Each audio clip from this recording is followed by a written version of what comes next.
Assalamualaikum, welcome back to my channel. Ya, jadi pada kesempatan kali ini aku akan menjelaskan tentang bank syariah. Apa sih bank syariah itu? Berdasarkan Undang-Undang Nomor 21 Tahun 2008 tentang Perbankan Syariah, bank syariah merupakan bank yang menjalankan kegiatan usaha berdasarkan prinsip syariah atau prinsip hukum Islam. Prinsip syariah Islam yang dimaksud mencakup dengan prinsip keadilan dan keseimbangan, kemaslahatan, universalisme, serta tidak mengandung gharar, maisir, riba, zalim, dan cek yang haram, sebagaimana yang diatur dalam Fatwa Majelis Ulama Indonesia. Terus bedanya bank syariah sama bank konvensional apa sih? Yang pertama, penentuan besar resiko bagi hasil dibuat pada waktu akad dengan berpedoman pada kemungkinan untung dan rugi. Untuk bank konvensional, penentuan suku bunga dibuat pada waktu akad dengan pedoman harus selalu ada pada pihak bank. Perbedaan yang kedua, besarnya nisbah bagi hasil berdasarkan pada jumlah keuntungan yang diperoleh. Sedangkan pada bank konvensional, besar persentase berdasarkan pada jumlah uang atau modal yang dipinjamkan. Yang ketiga, jumlah pembagian bagi hasil meningkat sesuai dengan peningkatan jumlah pendapatan.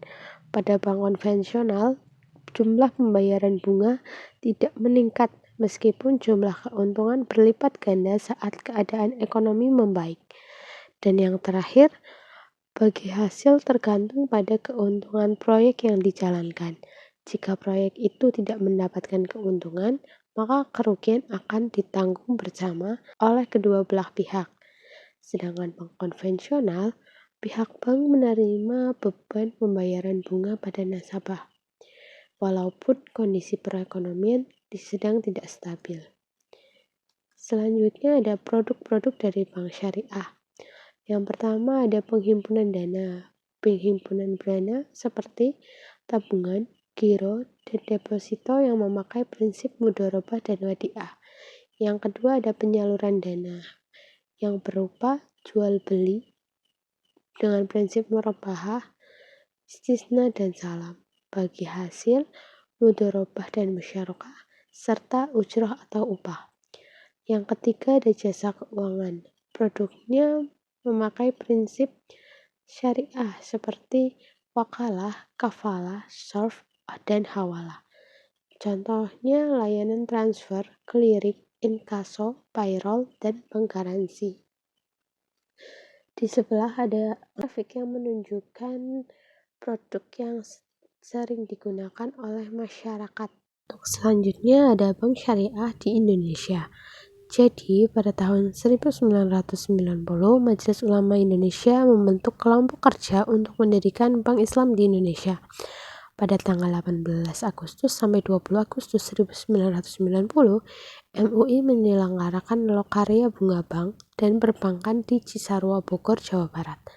Hasil lokarya tersebut dibahas lebih mendalam pada Musyawarah Nasional 4 MUI di Jakarta 22-25 Agustus 1990 yang menghasilkan amanat bagi pembentukan kelompok dan pendirian Bank Islam di Indonesia. Kelompok kerja tersebut adalah tim perbankan. MUI diberi tugas untuk melakukan pendekatan dan konsultasi dengan semua pihak terkait. Hasil dari tim perbankan tersebut berdirilah bank syariah pertama di Indonesia, yaitu PT Bank Muamalah Indonesia atau BMI, yang sesuai akta pendiriannya berdiri pada tanggal 1 November 1991 dan beroperasi sejak tanggal 1 Mei 1992. Pada awal operasinya, keberadaan bank syariah belum mendapat perhatian yang optimal dalam tatanan sektor perbankan. Landasan hukum operasional bank yang menggunakan sistem syariah saat itu hanya diakomodir dalam satu ayat tentang bank dengan sistem bagi hasil pada Undang-Undang Nomor 7 Tahun 1992. Sayangnya tidak ada rincian landasan hukum, serta jenis-jenis usaha yang diperbolehkan. Akhirnya pada tahun 1998, pemerintah dan DPR melakukan penyempurnaan Undang-Undang Nomor 7 Tahun 1992 menjadi Undang-Undang Nomor 10 Tahun 1998, di mana secara tegas menjelaskan bahwa ada dua sistem dalam perbankan di tanah air, yaitu bank konvensional dan bank syariah. Selain itu, ada juga pengesahan beberapa produk perundangan yang memberikan kepastian hukum dan meningkatkan aktivitas pasar keuangan syariah, seperti Undang-Undang Nomor 21 Tahun 2008 tentang perbankan syariah, Undang-Undang Nomor 19 Tahun 2008 tentang surat berharga syariah negara atau sukuk. Yang ketiga, Undang-Undang Nomor 42 Tahun 2009 tentang amandemen ketiga Undang Nomor 8 Tahun 1983 tentang PPN barang dan jasa. Dengan diberlakukannya Undang-Undang Nomor 21 Tahun 2008 tentang perbankan pada 16 Juli, maka pengembangan industri perbankan syariah nasional semakin memiliki landasan hukum yang memadai dan mendorong pertumbuhan secara lebih cepat. Bank syariah di Indonesia sudah sangat berkembang. Untuk itu, mari kita lihat bank syariah mana yang paling sering digunakan di Indonesia. Ternyata dari data yang ada, BSI menempati urutan yang pertama. Jadi BSI lahir pada tanggal 1 Februari 2021 atau 19 Jumadil Akhir 1442 Hijriah.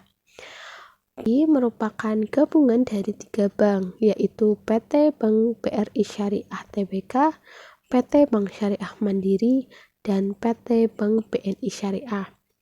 Dengan adanya penggabungan ini otomatis menyatukan kelebihan dari ketiga bank syariah tersebut, sehingga menghadirkan layanan yang lebih lengkap, jangkauan lebih luas, serta memiliki kapasitas permodalan yang lebih baik. Didukung dengan sinergi dengan perusahaan serta pemerintah melalui Kementerian BUMN, BSI didorong untuk dapat bersaing di tingkat global. Maka tidak bisa dipungkiri bahwa BSI menjadi nomor pertama dari bank syariah yang paling sering digunakan di Indonesia. Begitu. Mungkin itu saja yang bisa aku sampaikan dalam video ini. Kalau ada yang mau ditanyain atau yang mungkin yang kurang lengkap, kalian bisa komen. Sampai bertemu di video selanjutnya. Jangan lupa untuk like, comment, dan subscribe. Bye bye.